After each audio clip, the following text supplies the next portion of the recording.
de participation loolu la ñu ci mën a daal di tënk tey ci lu tukkee ci kon Woodside communication bu mu def sànq da nga wax ne nguur gi bu ñu tontu lu waaye wax buñ ca wax. mais Ousmane Sonko dafa def génn sorti ca Grand Théâtre mu mel ni ba mu génnee dafa gën a yokk coow.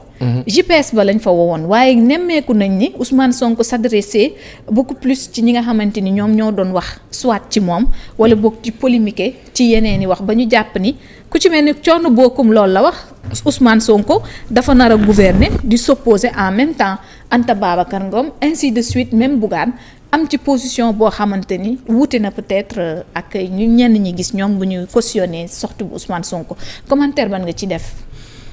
waaw xam nga ndeysaan. dafa am xam nga léeg-léeg. ka si nekk fa la mbir mi toll ngaa waxee. man su ma nekkoon opposant jamono bi. damay def ni kenn kooku ni mu def noonu baax. kan si. Amadou Ba. Amadou Ba waaw. dem na teg parce que population yi bu ñu tànnee nit. yow bul yàkkamti dal ci kaw kooku. parce que population yi jamono boobu boo jógee dal ci kaw kooku waxoo kooku population yi ngay waxal. exactement. benn population yi duñ la déglu. ñun ñii ñooy toog di wala ñenn ñi par curiosité ñoo naan lu di wax mais population yi ñoom boo leen nee diw ñoom lijjantiwu ndax li mu wax dëgg la wala du dëgg ñoom la ñuy wax sax mën amaana xëy na boo leen dégluwoon sax daan ne pourtant dëgg la de mais nit ñi dañoo sax dégluwul lool. moo tax ku ci nekk opposant am taxawaay boobu bon c'est deux choses soit pour se positionner tout de suite pour dire que je suis là exister créer le firmament pour y arriver. Dans le temps en se disant si je fais 1 an d'opposition 2 ans dans 3 ans dinaa am benn titre bi gëdd bi alors que la chose c'est quoi un leader ou le leader sur lequel une bonne partie du peuple escompte. élection yi su jaaroon yoon dëgg au vu de ce qui s'est passé 54% normalement da nga ko war a romb parce que jeunes yu bëri dañ leen bloqué. voté wuñu des gens ont été bloqués au niveau de la diaspora. ak feneen boo boolee loolu yëpp mën na ko ëpp kon nga ne kon waa ji dañ ko plébiscité. mais li gën a fort c'est que au premier tour jamais un opposant a gagné dans ce pays c'est une première. Cela veut dire quoi? Cela veut dire que la population actuelle a choisi a opté léegi bi élection bi jàllee. à maintenant monsieur Sonko n'a jamais eu l'opportunité dajaloo ak cette jeunesse là bi ko porté yëkkati ko jiital ko. mu ne si seen kanam ñu ànd ak moom lu mu wax ak lu muy waaj a wax ak lu mu waxoon ak xulil bu juumee sax xale yi na la moo tey. c'est-à-dire même bu juumee. waaw yow nga xam ne juum na. xale yi ñoo xool dana la xoolal moo tey. xam nga loolu lu muy wane. fa mu leen toll la. maintenant qu'est-ce qu'il faut faire face à cela li si jiitu maandu. toog mais yaa Seyda nit day am moment toog xool ne teg. ñoom nee nañ toog nañu xool 2 mois di xool lan lay doxal lu mu nas. te ñu toogoon xool le président Macky Sall 4 ans 2012 ba 2016 ñëpp ne cekkat Macky cekkat laa la wax ne nemm toog di ko xool 60 jours rek ñu toog nañu xool 60 jours mais quand c'était Macky Sall toog nañu xool 4 ans wax ak dégg. est-ce que dañoo exigeant. non xam nga luy exigence. nguur gi fi nekkoon nga xeex ko ba mu dem. après beneen exigence bi xam nga lan la dafa laaj dal xool. xulil. dafa laaj dal xool am na loo xam ne bu jibee rek da ngay xam ni xol la dafa am loo xam ni bu départ rek fii la parce que en fait am na koo xam ni. bi nguur gi di falu kontaan na si am na koo xam ni kontaanu si am na ñoo xam ni c'est pas leur problème. L'essentiel na Macky Sall dem nañu changer. léegi nag ki nga xam ni moom bëggul woon kii falu. te loolu neexu ko te yàlla roofu ko baaxu nangu loolu. boo xefee mu pant. aujourd'hui la réalité c'est quoi monsieur Sonko il sort il parle à qui. nee na jeunesse am la doon waxal. et il dit quoi les rapports. waaw dëgg la wala du dëgg. na leen leer ni rapport yaa ngi ñëw. ku ci def daa wuy ji. waaw wax ak dégg. il parle à qui ñi tontu waxul ak ñoom. ñi nga ma wax ñi tontu. waaw wax kilifa yi waxul ak ñoom benn. te ñiy def. non benn. ñi def la wax benn waaye yow defoo lan lu la ci ñaar la presse une partie de la presse après moi le petit journaliste il y a deux choses ma ne bon attention il faut pas se mettre à dos la presse après am keneen ku ñëw taxaw ne ma sëñ bi presse bi ba muy métti da ngeen ñoo setaan ka mel ni man ma ne ko déet une partie de la presse pas ñëpp faut pas généraliser waaw foofu la wax ci ne nag waaw non moo tax ñenn ñi gis ci seen bopp ci wax ak dégg wax nag ak dégg dama la ne une partie de la presse su fekkee ni nit bi wax na même bu fekkee Ousmane dafa wax la presse en général duñu nangooti lii nangam la presse bi nga xam ni mu ngi ci yoon bi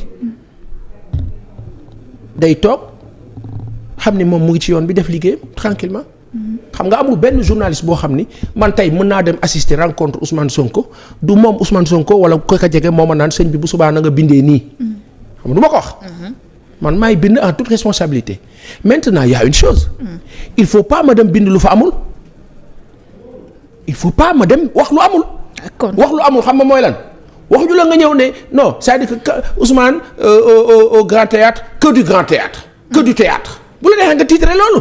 bu la neexee nga gis nañ ko lu gis nañ loolu. non bu la neexee nga titré loolu. bu la neexee nga ne waxu fi dara. c'est libre mais l'information on la voit ñaara ci am nit ñi romb sa journal du ñu déglu sa rajo. du ñu déglu sa télé. Sénégalais yi am nañu fulla boobu. ba keroog ngay nekk ci yoon bi parce que man gëmuma xanaa xamoon ne man gëmuma jàpp journaliste.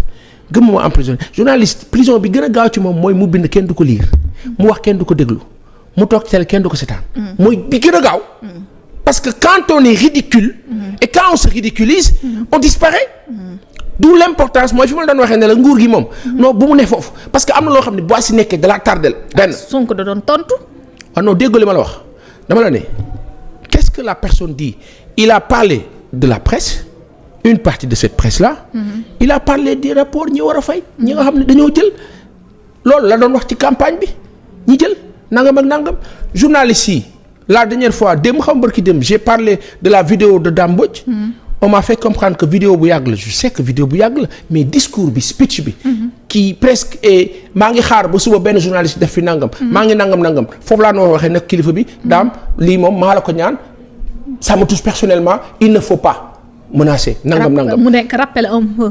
Oui, mais aujourd'hui dans le discours la chose elle est simple certes on dira man sur le plan du contenant mën naa ne Ousmane bi muy wax ci justice ak ministre bi loolu waru woon génn mën naa ko wax après keneen ñëw ne ma non pas Assane il est spontané il est comme ça après kooku itam ma ne ko déet quelle que soit la dose de spontanéité et d'instantanéité c'est une haute autorité ce n'est plus Ousmane Sonko simple ni opposant c'est une haute autorité son discours c'est toute la nation donc il faut aussi attention humblement seen biir ngeen xool nu ngeen day def ça je peux relever après beneen bi xëcc nopp ministres yi je dis bon c'est pas méchant c'est de la niaiserie et tout mais attention ces ministres là ce sont toutes des autorités ay boroomi xam-xam ñoo am ni ñuy wax ak ñoom exactement c'est capital je note ces deux choses là mën naa ko noter comme en tant que communicant par rapport à la communication après maintenant dans le fond I'm so agree with this guy with this man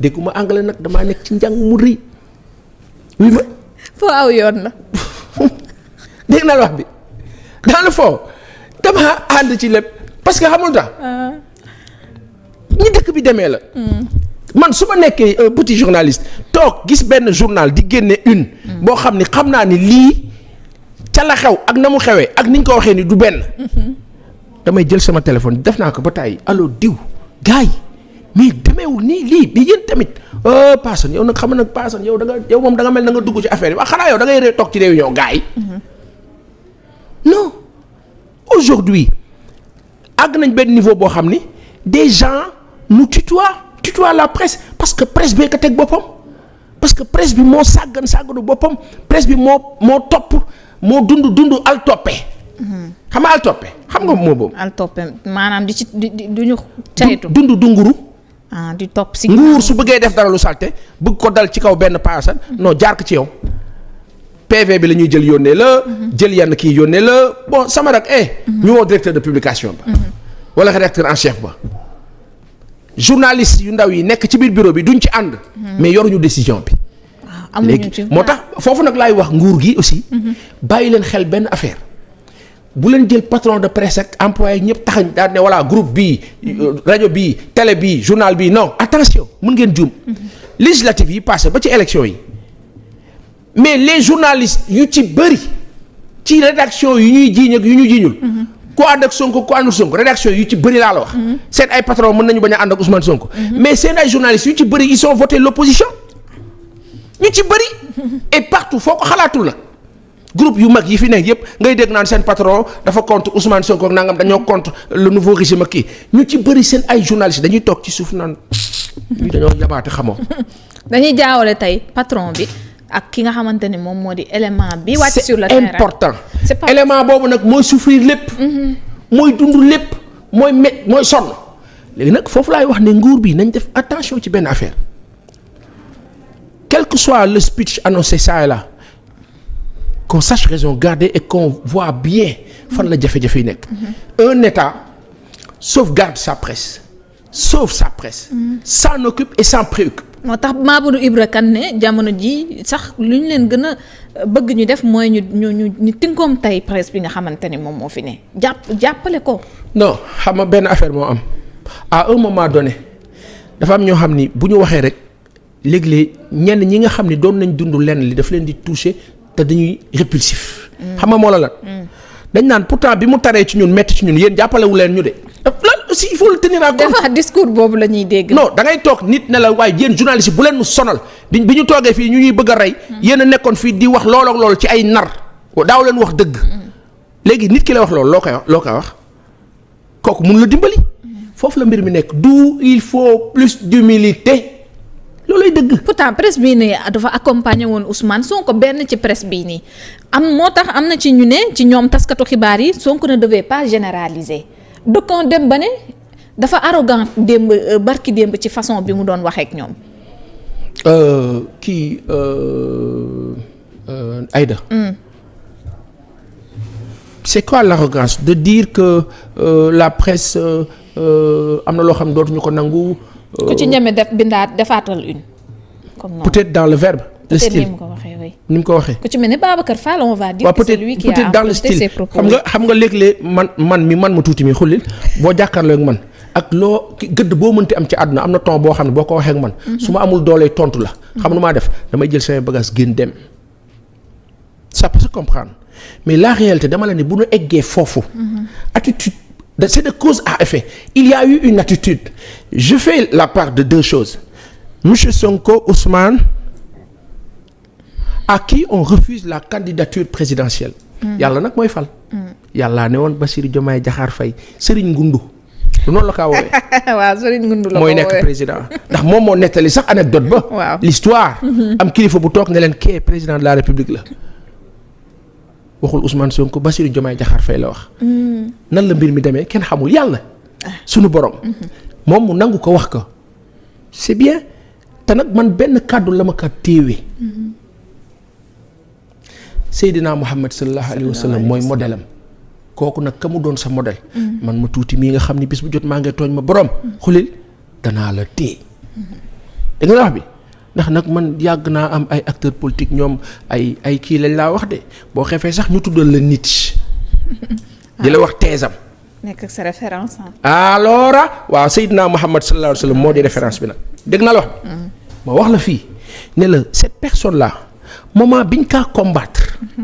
certains journalistes s'en accommodaient.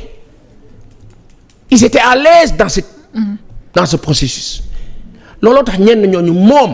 mu wax ko mu bañ ko wax dalee na mere yàlla dëgg rek la bëgg dafa am jamono boo xam ni injustice dafa taxaw fees dell ci dëkk bi journaliste nekk fi journaliste ak journaliste nekk fi ne ci pat ànd ca sax faf bul bi tourné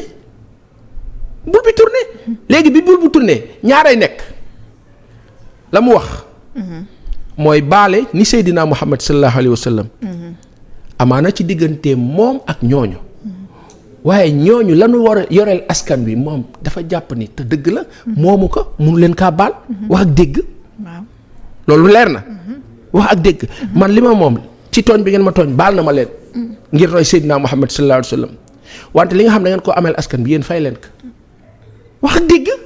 c'est juste ou pas. oui. léegi nag état mën na am option beneen nag. daal ne ok comme damay exonérer ay multinationales. ak ñeneen ak ñeneen sur le plan étranger kon war naa mën a exonérer ay sénégalais. yu nekk ci jafe-jafe. mais par rapport ak loolu. dafa laaj taxawaay. comme ban. quand on vous adresse une imposition. de l'impôt vous allez à la direction des impôts vous dites écoutez il va falloir qu'on discute parce que ma situation elle est telle fii la ma toll mënuma sax fay samay salaire voici mes comptes. En toute honnêteté et franchise. Mais si les gens ont eu à la limite ce manque-là de on ne sait quoi benn ngeen teg ma injustice ñaar ñu teg ma injustice ngeen ne teg ñett ngeen wax ci sax ruube ñeent temps boobu yëpp ngeen waroon fay loo xam ne ci sénégalais yi la jëm new leen ci yoon non man bu ma ñëwee bu ma neexee ma ne sama yoon new ci foofu la ñu mbir mi la ñu war a dellu pour xool il faut se poser la question lu waral lii. Et non waruma waruñu wax nii warul wax ak ñun nii qu'est-ce que vous avez fait pour mu wax ak yéen nii certains qu'est-ce que vous avez fait foofu la affaire bi nekk donc maintenant mën nañ toll foo xam ni ok nañu waxtaan quoi suñu biir.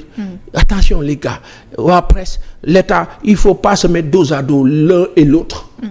Il faut que ñu xam ne que intérêt Sénégal moo primé à l'heure où on parle de baril de pétrole au Sénégal le débat ne doit plus être oui Sonko et la presse ou l'État et la presse le débat doit être le Sénégal et son pétrole le Sénégal et son gaz le Sénégal et son manganèse le Sénégal et son uranium le niveau doit être à cela donc que les gens soient à cela la presse jafe-jafe am na ñaara fi nekk fay wala disparaître man nag gëmuma presse bi disparaître gëmuma entreprise bu mënti doon buy disparaître li ma gëm mooy nu sauver leen mais sauf que pour nu sauver la sauver fa nga sauver sa bopp mooy wax dëgg nekk ci dëgg la DGID toujours plus proche pour mieux vous servir direction générale des impôts et domaines fay leen impôts yi publicité boo mënul fay nag xulil waa impôt wuy leen ma ma ne émission bi nag man ak Aïda la bu ci DGID bu ciy jàll kilifa baa ngi nii DGID buy ma lii jàll ni ci publicité da ngeen ma kaa fay waaw te lii di jàll ni al Salam Fall wala waa impôt tamit lii nii waaw ñoom dañoo fay suñu ay partenaires kon yéen a way fay lii di jàll nii moom jàll na ñetti yoon ci biir émission bi bon da ngeen di fay de ni ngeen di laajee impôt di ko laaj kii wuy xullil Seneweb salaam. Abdourahmane ana Souleymane wàccagul. Abdourahmane moo géré loolu. Abdourahmane. jëwriñ xaw ma faa nekk jëwriñ nag ka baax la non bu dee jëwriñ moom non Ndoye Mali Maram Ndoye bu dee jëwriñ moom xullil. le chèque est adjugé. wala mu viré. waaw ñaari passage la ba ñett bon bu ci nekk xullil bu ci nekk c'est 75 000 150 000 les deux passages. cher na di ak réew mi toll. fii réew mi toll ñuy fayeeku impôt du ñu fayeeku ñun suñuy wax. formation ki ci sax bi ngi ree yaa ngi koy rey. mu nekk réew mi toll. fa la réew mi toll léegi bu ma tëjee ci wàllu. je pense que li xew nii. c'est même bien pour que chacun sache qui est qui. mais il va falloir qu'on échange qu'on discute ñi ci mën a dox jàmm nañ ci jox jàmm mais une chose est certaine. et c'est possible d'ailleurs. il faut à un moment donné qu'on arrête la manipulation de tous bords. que ñu nekk ci dëgg. kon yow cautionné woo tey sortie bi presse bi ci am. sortie c'est-à-dire. sortie bi ñu am après la sortie de Ousmane Sonko menacé dañ ñu menacé Ousmane Sonko dafa war a bàyyi presse bi libre c'est comme si que mi ngi ñuy tegal ay ndëgg sërëx yoo xamante ni mi ngi suñu kanam. parce que non menace bi bokk na ci liñ gën a commencé. mën naa la wax benn affaire. oui. ñi nekk ci presse bi ñoo ñu ëpp xam-xam. kilifa yi di wax ni ñoo ñu gën a xam. ñoo ñu gën a dégg ñoom ils maîtrisent le sujet et leur sujet. mais soo bëggee dégg dëgg la rupture est annoncée et il faut être dans la rupture. aujourd'hui monsieur Sonko wax na. xulil yow sa journal nga yor. bindal sa rajo nga yor. waxal.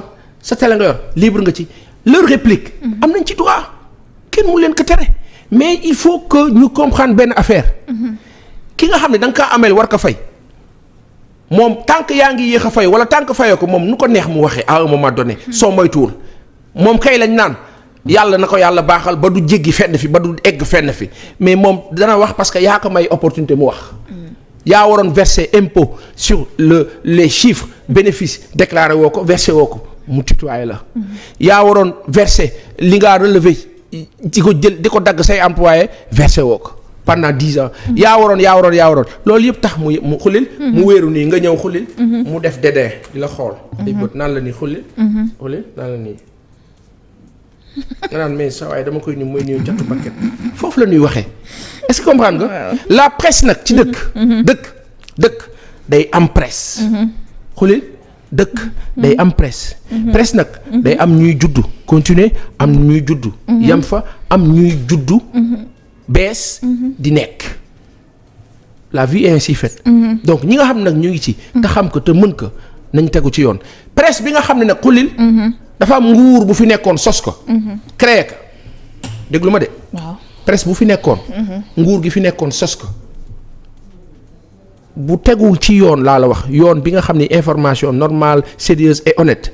day disparaître. waaw. dégg nga wax bi. waaw presse bu fi nguur bi fi nekkoon laa wax teg bu nekkul ci yoonu dëgg day disparaître.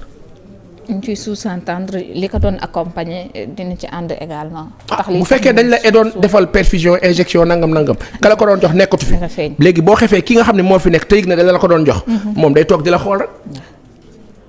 léegi paasan dafa opposition bi ñoom dañoo jàpp ni Ousmane Sonko dafa nar a gouverner opposé comme le dit Thierno Bocoum Bougane Gueye jàpp ni jamono jii li ko war moom moo di mu tontu ci laaju askan wi tabaski mi ngi ñëw ñu ngi koy laaj wàññum dund gi muy woote di politique heure politique jotul selon ñoom.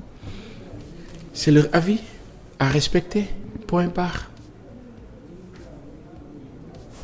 on respecte man ñun dañoo tuuti on respecte. ñu respecté leen ko. non parce que askan bi ñoo wax askan boobu dafa ànd ak kee. lii fi ne di mbiram cekket la cekket xam nga cekket. mais ñoom dañ na politique wees na jarul woon woote di politique di woote di bu bàyyi. dama ne chacun est libre de dire et de penser ce qu'il veut waaye askan boobu nuy waxal laa la wax askan boobu tànnul A. tànnul B daa am fekk tànn kee te kooku mu tànn